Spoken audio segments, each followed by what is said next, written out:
Hello viewers and welcome to Daily Politics. On this program, we discuss issues around politics, policy and governance. I'm Hamza Idris. The 10th Senate, which went on recess, has resumed. But before the legislators went on break, they carried out some legislative functions, including screening of ministerial nominees, while the leadership also shared various committees. However, a number of issues came up during the recess, such as the fallout of the composition of leadership and membership of various committees, and the controversial statement by the Senate President Godswill Akpabio on disbursement of enjoyment allowance to senators. Similarly, there have been insinuations on planned impeachment of the Senate President by some aggrieved senators who allegedly felt they had been marginalized in the scheme of things. In the heat of this, former Senate President David Mark, who is rated highly among lawmakers, was quoted as saying having 152 committees in the National Assembly is unwieldy.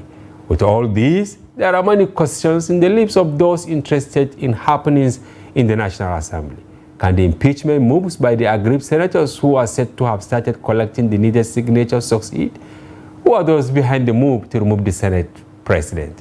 What is the motivation behind the alleged gang-up? To provide answers to this and more, we have in the studio Senator Elisha Abo. He represents Adamawa North in the Red Chamber and is the chairman, Senate Committee on Culture and Tourism. Good to have you on the program, distinguished. Thank you so much, Mr. We've been looking for you. Finally, we have got you. Thank you. Thank you so much. All right, we'll go on a short break, and when we resume, the conversation commences. Don't go away.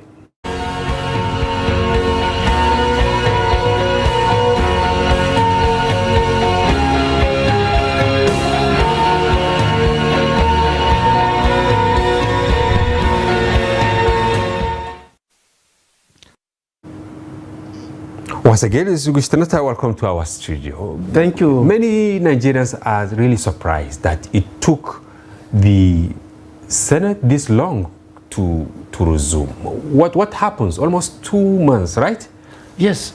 We've been on recess for 2 months, which is actually very unprecedented. We have never been on 2 months break.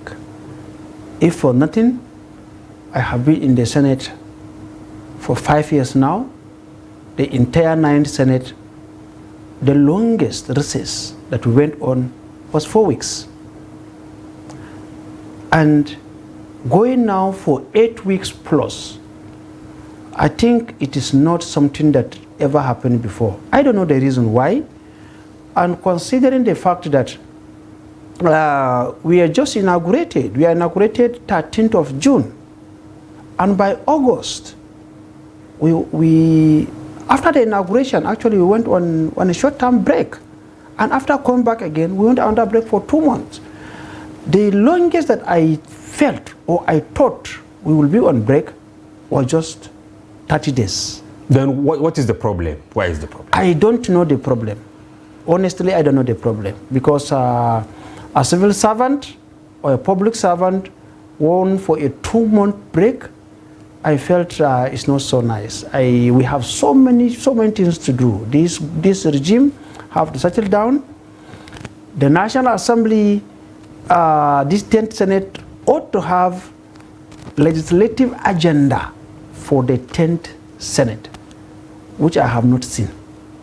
I thought we could have just used 1 month for recess and 1 month to come and sit down and develop legislative agenda for the 10th Senate, which actually now is not in existence. Meaning you have to start the serious business now, after the long recess. Well, hopefully so we will. Anyway, I say hopefully, but let me ask this. Are you satisfied with the takeoff ab initio of the Senate? I am not satisfied because this is a business of lawmaking. And when you are making the law, there must be processes that must be adhered to for those laws made to be valid, so that nobody will wake up tomorrow and take the National Assembly to court for saying National Assembly did not follow all the processes that led to the making of this particular law. Let me tell you, for example, in 2022, December, there was a supplementary budget passed by the 9th Assembly, about 800 billion naira.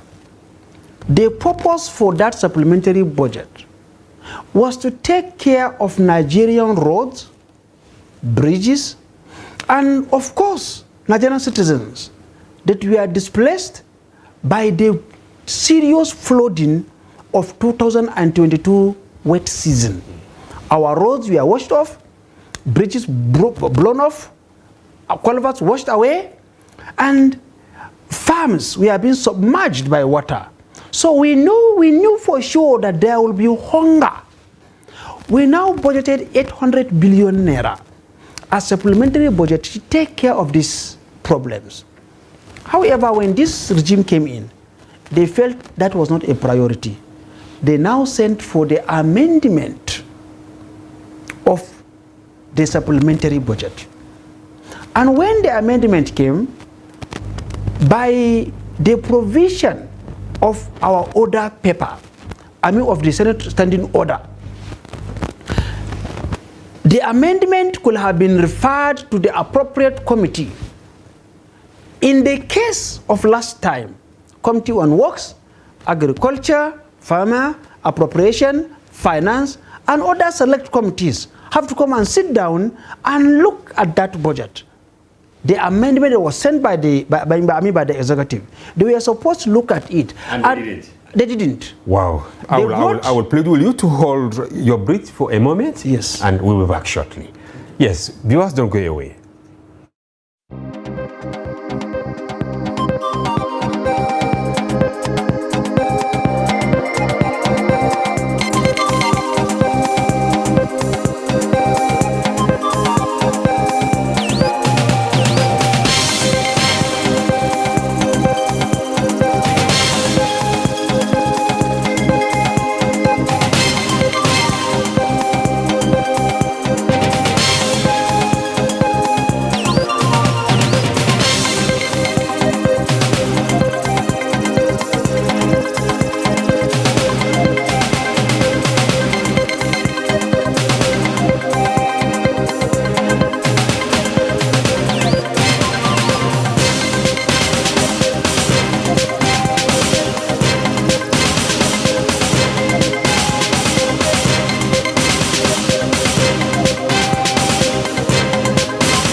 Yes, welcome back. Now, Senator, are you saying that those funds have not been appropriated and they are being illegally spent? No, there is not even about the illegality of the expenditure. The problem there is that the amendment was not done according to the processes, according to the Senate standing orders. And it was done in direct contravention of 1999 Constitution as amended. Then who is to blame? Reason, when the amendment came in, we were seated in the chamber, and suddenly someone walked, the majority leader entered the Senate midway into the sitting of the day, carrying a paper in his hand like this. And he went and whispered the ear of the Senate president and gave him a paper. Was this during the 9th Senate or the 10th Senate? 9th Senate. Okay. The 10th Senate, I mean. Just recently. The 10th Senate, yes. Just before you went on recess. Yes. And he gave him the paper. And a few minutes later, the order paper, that is the agenda for the day, the order paper was being withdrawn and a supplementary order paper was being circulated. And when I look, I saw amendment of 2022 supplementary budget. And I was surprised. And I noticed something strange. that there was a distortion of the figures in the amendment. And what was striking was that money was being removed from certain regions, certain states, and being transferred to certain regions and certain states. Which regions? For example, the Northeast where I came from, we have less than 100 million naira in the 2022 supplementary budget. But one state, less than 100 million for the whole 6 states. Less than one state in the Southwest, Ikiti State, have over 8 billion in one state, while one region have less than that money. So they have uplifted one state above the entire region. In the supplementary budget? In the supplementary budget amendment. And the Constitution is explicit about the spirit and the letter of federal character. There is no single state is above other states. My senatorial district got 0 budget. That Zero. is Adamawa North. Adamawa North. We have 0 budget in the supplementary budget. Yet one state have 8 billion. Another zone have 0 budget. One senatorial district have 8 billion. What am I doing? What am I doing in Abuja? I come to fill up the numbers? I'm not here to fill anybody's numbers. I'm elected by my people. You raised objection that day? I raised objection that day. Were you allowed to speak? I must speak. It's my right. The privilege of a senator is the right of the senator. Why is the Senate starting this way? I think the Senate president needs to settle down. That's like Fabio. That is one, yes. And two, they were lying to him that they brought him. And some of them in the chamber are lying to him with the name of the president. They will say, President wants this, President wants this. I am happy Senator Adams Oshimole stood up in the chamber. And Senator Adams Oshimole said, the President Tinubu I know will not subscribe to this fraud. He called it a fraud. He will not subscribe. There's no way Mr. President will bring this budget to the National Assembly, where some people were denied their constitutional rights in favor of other people. More so, it is meant to address infrastructure deficit, address flood, and yes. Northeast is actually the starting point. Yes, so we see we started wrongly. That was a false start. Secondly, leadership. The National Assembly is like military, where we respect ranking. A ranking senator today and a first-time senator today, or first-time senator they will be ranking senator tomorrow. It's a well-established practice. Now look at the leadership of the Senate, much better the minority leadership. All of them first-time senators. First-time senators. So some external forces dictated who will be leadership of the minority. A first-time senator is the minority leader. A first-time senator is deputy minority leader. First-time senator, whip. So we brought first-time senators to be leaders. You are one of the ranking senators. Yes, I'm one of the ranking senators. Where is the problem? Is it that you allege that he and his associate, they cornered grade A ministries? Yes. What is grade A ministry for? Now, there is. I'm coming to that. Now about the leadership also. Never in the history of the Senate where the leadership of the Senate are also vice chairmanship of committee. Never. Leadership of the Senate is big enough. You are a minority leader or you are a majority leader, it is big enough a position. They need not to be part of any committee. They should be part, but not vice chairmanship. Okay. But in this 10th Senate, the Senate leader is the vice chairman, Senate Committee on Constitutional Review, is the vice chairman, Senate Committee on Rules and Business, is the vice chairman, Senate Committee on Defense, and is the leader of the Senate.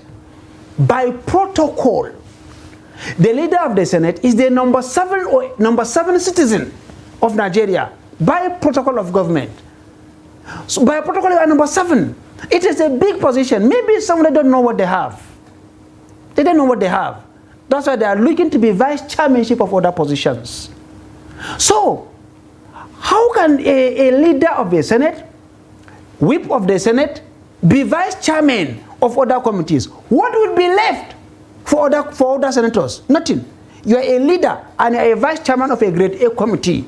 What will your colleagues get? And that's why I ask, what is grade A committee? What is grade B committee? Now, grade A committee, if you look at budgetary allocation, not all ministries have the same budgetary allocation with other ministries. For example, Ministry of Finance and Ministry of Culture and Tourism, for example, or Ministry for Integration. You chair Culture and Tourism. Yes. Now, look at the agencies. Or let's say, for example, Ministry of Agriculture. Ministry of Agriculture have about 90 agencies. Under it. Under it. So, 90 agencies report to you. And by convention, by precedence of the National Assembly, you have 2.5% of the budget of that agency, which can be adjusted. For example, if there's a bridge that is blown in my central district, I can use 2.5% of the budget that is in my agency, in my committee, and use it to bring dividend of democracy to Nigerian citizens living in that part of the world, part of the country. If you are not the chairman of a committee, you cannot benefit from that 2.5%. At the end of the day, for example, maybe you look at works, or agriculture, or education. Let's say you have 700 billion or 600 billion naira as a budget. So you have 2.5% of that money that you will use to take dividend of democracy to that place. Another committee have less than 1 billion naira. You also have that 2.5%. Which one will you choose?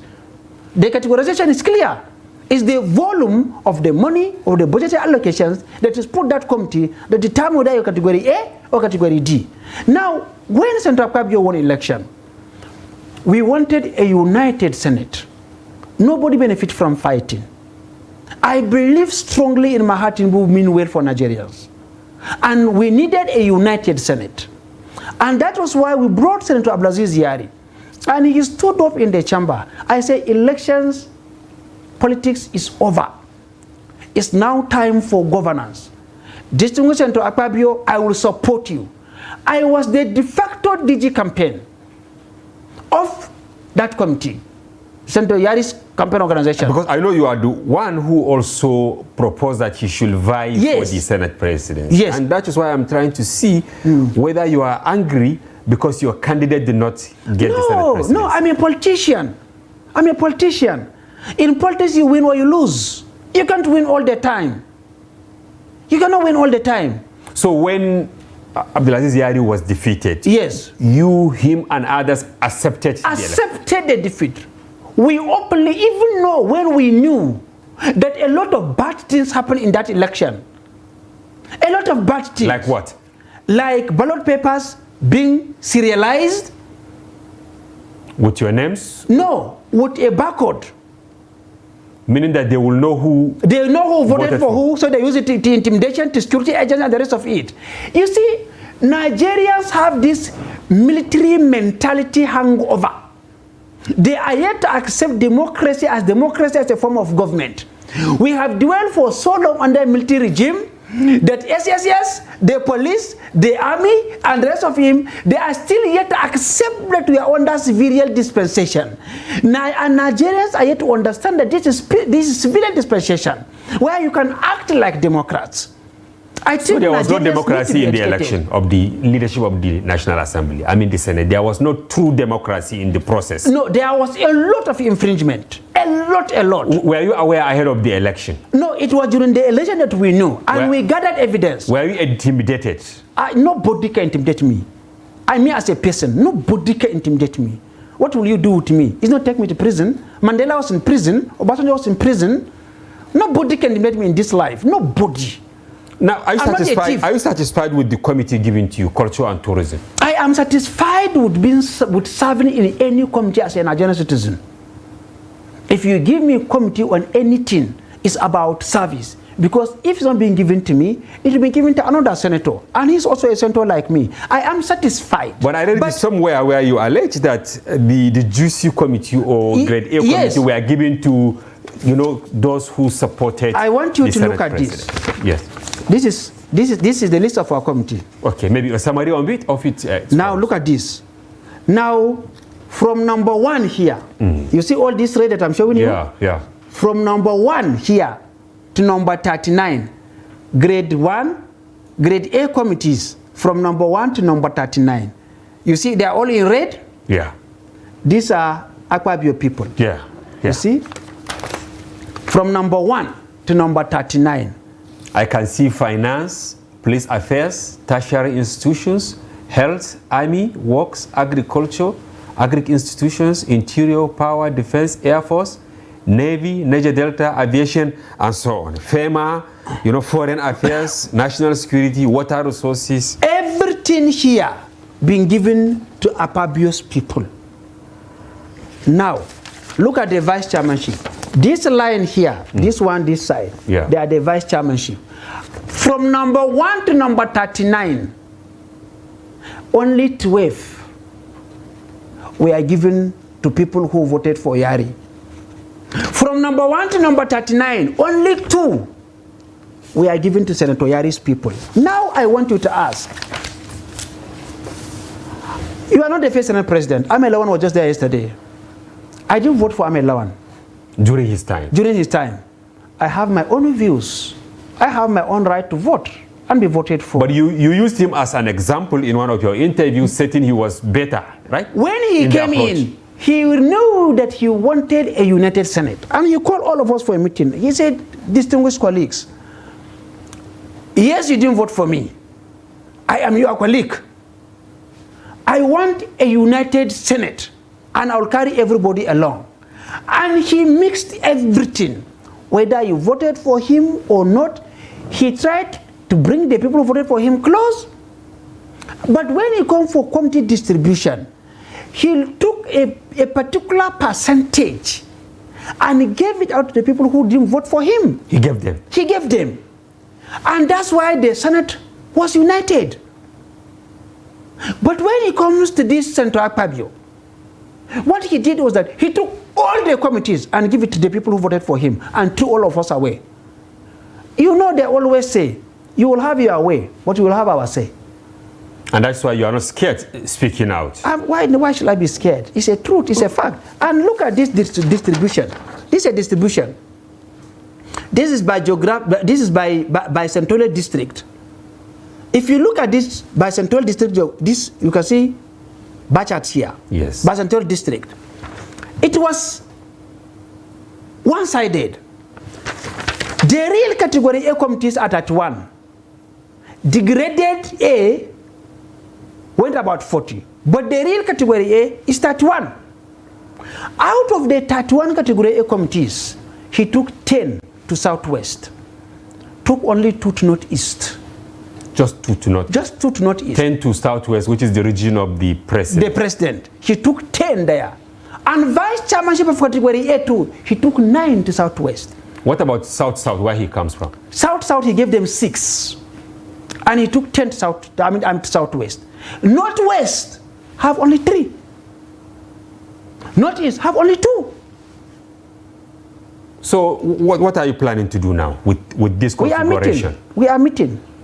Okay, before we go deep into that meeting, I want to know, what is, of course, you said the budget of the agencies, ministries, and departments. Yes. They count a lot because you can use that opportunity to reach out, to take projects to your constituencies. Yes. But beyond that, don't you think some of you are just concerned about what gets to your pocket? Well, personally, I am poorer as a senator than when I became a senator. How do you mean? I am much, much poorer. When I was not a senator, I was running my business. And nobody disturbed me in a volume that I am being disturbed today. My wife is sick. My daughter is sick. I need school fees and the rest of it. And they bring sick people on stretcher to your house when they knew that you are back home. They bring them and line them on mats for you to see. And there's no way you can see these sick people and then walk away from them.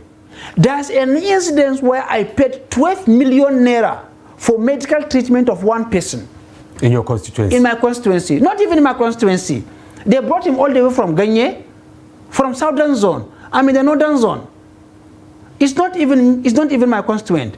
But they knew that when I see it, I cannot walk away from the suffering. But is that why you scramble for the juicy committee in order to get extra money? Nobody is scrambling. Nobody. There's no extra committee. I mean, there's no extra money. Like I said before, it's about delivering dividends of democracy, and we want that distribution. For example, if it's not given to me, and it's being given to somebody in the north, in Adamawa South, or in Adamawa Central, at least development can go to Adamawa. If it didn't come to me directly, it can go to my brother. So when I'm crossing, I'll see development in Adamawa State. Senator, why is it that many members, I mean, I'm referring to senators, I mean House of Representative members, struggle to be in many committees? Senator David Mark, just recently, he raised concern, the number of committees, and then someone being in 5-6 different committees, that they don't have time to actually scrutinize, and the responsibility. Yeah, I agree with you. And David Mark is not just a senator, but a Senate president par excellence. During his time as president of the Senate was not only united, but they were respected. During the time of the Senate President David Mark, who are you, a minister or a central bank governor or anybody, that a Senate will summon you and you did not come? Who born you? It's not possible. It's not possible. But today, you see MFLA. He never came to the Senate when the Senate invited him. See Ahmed Ali of Customs. He will tell the Senate, I will not go. During David Mark time, you cannot try it. And nothing happened to them? Nothing happened to them. Are you expecting worse scenario this time around, or things will be better? The pointers are dire worst. Okay, I will plead with you to hold your breath. We'll go on a short break. Viewers, don't go away. We'll be back shortly.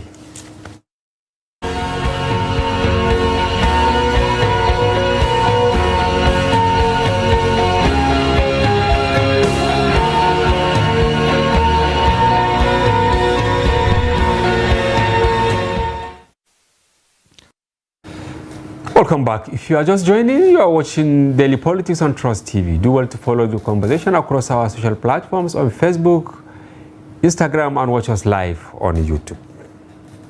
We still have in the studio Senator Elijah Abo, who represents Adamawa North in the Senate. Welcome back.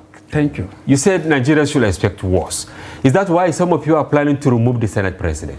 Like I said, we are meeting to avert such issues to continue to happen, because the institution of the National Assembly is our responsibility to safeguard the integrity so that we can bequeath a working and functional National Assembly to our children and great-grandchildren. The way we started is not nice. I was saying before, I made 2 or 3 examples. Now I gave you 2 or 3 examples. Yes. Let me give you the 4th one. During the ministerial screening, we only heard that Governor Nasiru El-Rufai, former governor of Kaduna, Honorable Stella Okotete from Delta, and Senator Anladi from Taraba will not be confirmed by the Senate. You only had it at plenary? We only had it as an announcement from the President of the Senate. You mean you were not informed ahead of that action? I shouldn't be informed. I shall partake in the decision making to know and to agree and to vote for or against. I shouldn't be informed whether ahead of time or no. No. That's not how it works. No senator is bigger than another. How does it work? It works this way. If there is a petition against a certain ministerial nominee, the petition shall either be sent to the Committee of Ethics and Privileges, or they will form an ad hoc committee to look at the petitions, or it shall be discussed at the plenary. None of this was done. And if it was given to the committee to go and investigate, the committee will report to the Senate, what we call the Committee of the Whole. That is, the whole senators will sit and consider. And the person suspected or petitioned against will also be given fair hearing. He will be called to come and answer the petition. This was not done. Then who took unilateral decision? The Senate President. Why do you think he did that? We will ask him when we are resuming tomorrow. We will ask him. And if he didn't give you convincing answer, what will you do? Well, there are some processes that deal with that. There are provisions of the law to deal with that. There was this report last week that some people are planning to remove him. They mentioned the name of Abdulaziz Yari, they mentioned Aminu Tambol, they mentioned Ogoshu Onao, and others. Are you one of those who are planning to remove him? There was no meeting to remove Senator Akpabio from power, but we had meetings on how to salvage the Senate from self-destruction. You can't come and destroy the National Assembly because you are in the National Assembly now. I want to be there tomorrow. There are meetings. But the issue that there was a meeting to impeach Senator Akpabio by northern senators who had a meeting in Saudi Arabia, I took exception to that. Why? Because it is not a northern agenda. In fact, the people who are meeting are more of people from the south. And to say that the meeting took place in Saudi Arabia, who got Saudi Arabia? Muslims. Muslims, yes. So you are saying that Muslims, you are actually planning of removing him. So I felt it was a deliberate attempt to pitch north and south and to put in some, not only north-south coloration, but also some religious rainbow into the fray. So it can confuse people, so that nobody will reason again with his head and will not be going on sentimental scapegoating. And who do you think is behind this contraption? Senator Akpabio's camp planted the story. I'm not saying the Senate President himself, but his camp planted the story to blackmail us. I was the pioneer. In this Senate, 10th Senate, I was the acting Secretary General of Northern Senators Forum. I'm a Northerner. And today, I am the treasurer of Northern Senators Forum. So I'm a very important ESCO of Northern Senators Forum and Northerner. When I say Northerners are planning this, Northerners are planning this, and they are meeting in the Holy Land, I don't feel it is right. And that's why I had to reply it there and then, that this is a lie. They were trying to turn the president against us, so that when the real issue, which we want to help the president, when the real issue comes for discussion, it will be swallowed up in some sentimental blues, so that nobody will see the substance. That was their plan. Now, with this development, are there plans to remove the Senate President? There's no plan, but we are meetings. But there are meetings to correct what is happening. How can you correct that without removing him, or you are going to call him to order?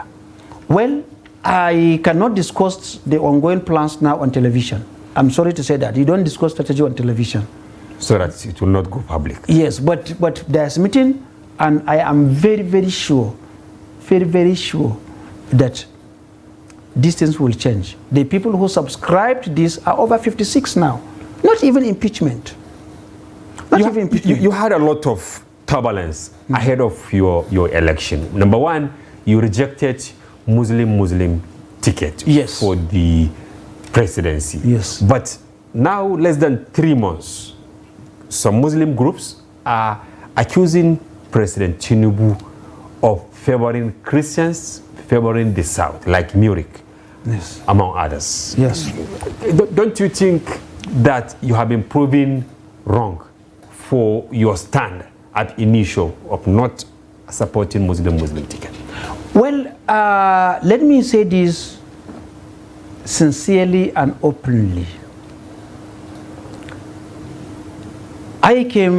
My father is a pastor, and the woman who I call my mother today is a Muslim.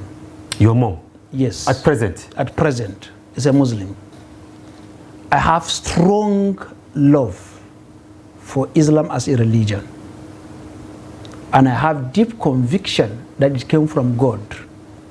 And the Bible says in the book of Acts that nobody can fight a religion that's given by God. That is the Bible. Something happened before when they wanted to kill disciples of Jesus, when they started Christianity, the early Christians. And a scholar by name Gamaliel came out to say, when plans had been finished, finalized, to go and kill them. And Gamaliel says, think of what you are going to do. Don't kill these people because of their religion. If this religion is from God, nobody can stop it. If it's not from God, it will die the way other religions die. Now let's come back to Islam. Islam has been surviving for over 1,400 years. Didn't die. It shows that it comes from God. Because the Bible says that if this religion is from God, it will not die. If it's not from God, it will die, if God didn't permit it. Islam survived for 1,400 years. So from which angle? And I believe, I'm coming. If you give me time, I'll explain this more. I believe Islam comes from God. Because the word of God is here and amen. The book of Acts said that if it's from God, it will survive. If it's not from God, it will die. Now Islam survived. It means it came from God and God allowed it. No man can fight that. What I kicked against was same faith ticket. Whether it is Christian or Muslim or Buddha or whatever religion. I wanted a united country. I want unity. I want true practice of social mobility. Where, look at the UK today, the Prime Minister is not even a Christian. The Prime Minister is not even a Brit, it's an Asian. What I want, we want to grow to this level where we can integrate the so-called minorities. So now with the actions so far taken by President Tinubu, can we say he has demystified the fear around Muslim ticket? No, I don't want to go into that because there are so many things to be discussed here. Because what I raised objection that time was same faith ticket. And I thank God. The Senate President, the Vice President came out actually to say that what that boy was saying was correct. When he said, for now we want a Christian Senate President. No matter how good a Muslim is, we cannot have a Senate President. Why? You're looking for balance. The same balance that I was looking for, and they are fighting me. They painted me as anti-Islam. Nobody can deceive God. God justified me. You mean the Vice President or their group deceived Nigerians to some extent? I didn't use the word deceive. Okay, but how do you mean now when he said for balancing we should have a Christian Senate President? The same balancing that I called that time. They fought it. Now they are still calling for the balancing. Now I'm being justified. Now God has justified me that I was saying the truth. But they are fighting because of their selfish interests. However, the appointment that is going and saying there are so much colorations that is going on currently now. Some Murik saying, I don't like Murik because of the way they go about their things. I have good relationship with Jamaatul Islam, Nasr Islam, which to me handle things in a more encompassing way that will unite all of us than militant group. The approach of Murik is too militant. I love Prof, but I don't like the approach. But the colorations there about the appointments now, I've been seeing daily, I have been seeing from newspapers, Tinubu to Buhari way, nepotistic, whatever. A lot of colorations have been going. But to say that he has been justified, I don't think there will be justification for same-faith ticket. But you wanted a Muslim as Senate President. Don't you think it will have been an overkill, assuming Abdulaziz Yari had his way? Did I bring the Vice President as a Muslim? I didn't. Why overkill? Who is overkilling? Who made the mistake in the first place? Am I the person? Are you still planning to bring him at one time, since you believe in his... If we can have him today, I will be glad to have another now as a Senate President. Because as of today, the country have three arms of government: executive arm of government, legislative arm of government, and judicial arm of government.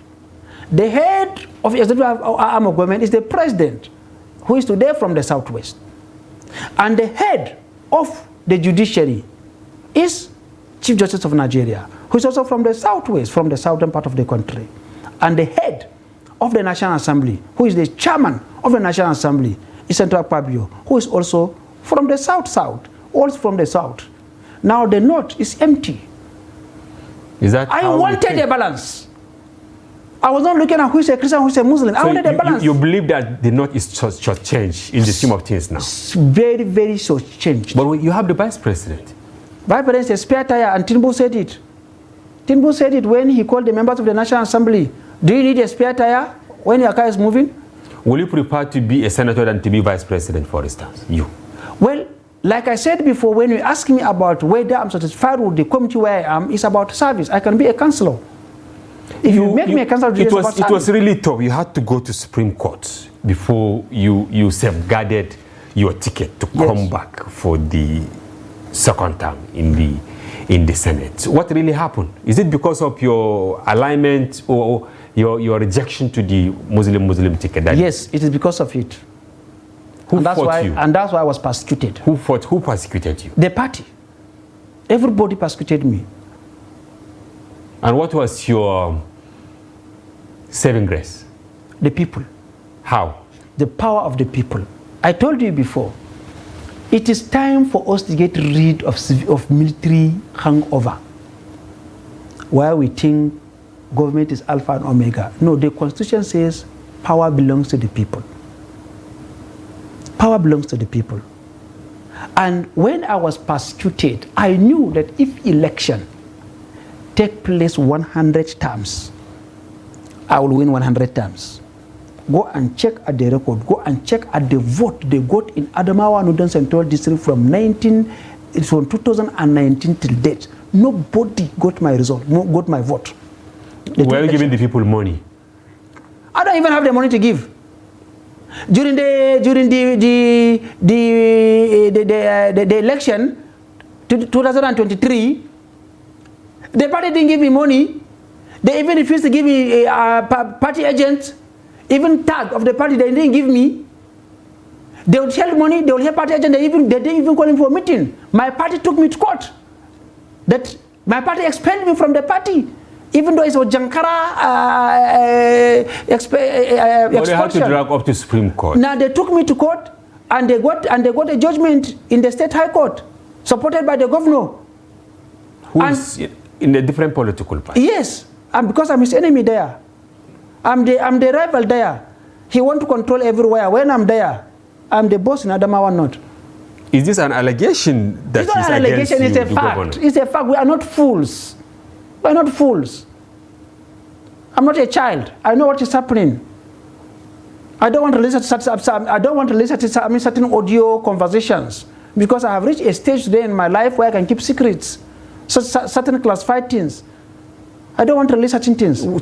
Why is the governor not in good terms with you? After all, you are in different political. He's afraid of me.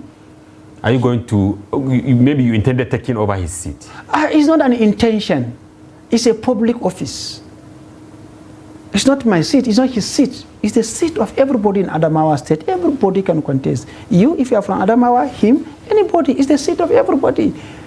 So when we won election in the same political party in 2019, he started fighting me. Councillor of my ward, a senator, I don't know who was my councillor. How do you mean? For 2.5 years, the councillor was in office. I don't know who is my councillor. He told people that even councillor of my ward did not give me, that I will become too powerful if my loyalists got into power. I asked for a free and fair election during primary election. He said there will be no, he was appointing councillors. Go and ask Atiku Abubakar. I met him in Dubai, 2019, before I left PDP. I took flight to Dubai. I told Atiku, I'm leaving PDP. The government doesn't like me. He disqualified anybody that was close to me from contesting election, not even going to run for election and lose. He disqualified them. Extrajudicial. The Constitution of Nigeria has the provision of who cannot seek political office. When you are declared bankrupt, when you are ex-convict, when you are this, when you are not of sound mind, the constitutional provision is there, but he was disqualifying people from non-office, and all of them were my loyalists. So he is mortally afraid of me, mortally. Whether I'm in power or not, I have become a political factor in Adamawa State. I have become a factor. It's not my doing, it's the doing of God. God gives power to whom he wants to give power and at the time he wants to give. You cannot challenge God. I'm a product of God. Now, have you sorted it out? Because he's in his second term now. As governor, you need him to reach out to your senatorial zone. I don't need him. How do you mean? I don't need him. Then how are you reaching out to Adamawa North? You know, how did I win? Close to Borno. That area has been ravaged by Boko Haram and a lot of atrocities. See, let me tell you an incident that happened in 2020. I got support from NEDC. His village till today, his local government, there is no electricity in his local government for about 10 years. The governor's local government have no electricity for over 10 years. After serving 4 years, he's in his 5th year now. Yes. And I got support from federal government to come and restore electricity to 46 communities in Michka. In fact, in part of Borno, which is Uba. Yes. Askira Uba. Askira Uba axis. From Mararaba Mubi, which is central zone, going to Hildi, going to Uba, going to Michka, going to border out Borno. And the light will be connected from Mararaba. We got that one, and it was approved by the federal government to start. The moment the approval came from the federal government, he went in the night and awarded the same contract to a state government contractor who went and bought Mikano generator and installed Mikano generator inside Michka town and powered the place up in the night, put diesel inside, and he said that he has finished the work in Michka, so he doesn't need federal government. Till today, no light. Up till now. So till this very day, ask him if he has light. Deceptive of sorts. Yes. Are you trying to revisit it now? We will. We will give our people dividends of democracy because it's not a permanent place. We will come and go. Now, the whole of the Northeast is really suffering. How are you going to approach the president to reach out to this region? Well, the vice president from the Northeast, we will do what we can do, and that's what I fight today. In 2022 revised supplementary budget, the Northeast got nothing. Nothing, absolutely nothing.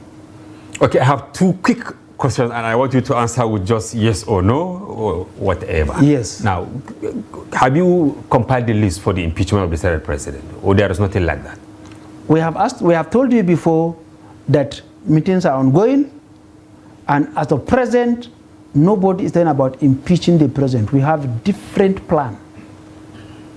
We hope to see that plan. And finally, you are a man of many controversies. Is there any controversy that you regret engaging in? It's not about me being controversial or being regret. We all have done things that we are not so proud of. That if opportunity presents itself again, we will definitely behave differently. We will definitely do things in a different way.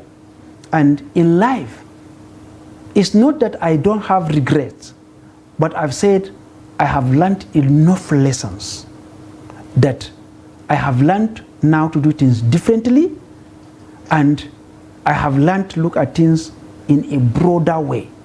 Above all, I have learned how to be sincere to myself, to my conscience, and to God Almighty. All right, thank you very much. I wish we have more time to discuss more on this, including you being among the youngest senators in the Federal Republic of Nigeria. But I'm sure another time will avail itself. Thank you so much. When I come next time, we will elaborate in detail how I won my re-election. Thank you very much, distinguished Senator, for coming. Viewers, we've been with Senator Elisha Abo, who represents Adamawa North in the Senate. We hope you enjoyed the conversation, and thank you for tuning in to today's program. We sincerely hope you find conversation engaging and informative. Be sure to join Daily Politics Live, airing every weekday from Monday to Friday, with a special edition every Friday. During these special editions, we welcome your active participation, as you can call in to share your valuable thoughts on pressing issues in the polity. Once again, we thank you for watching. Bye-bye for now. I'm Hamza Idris.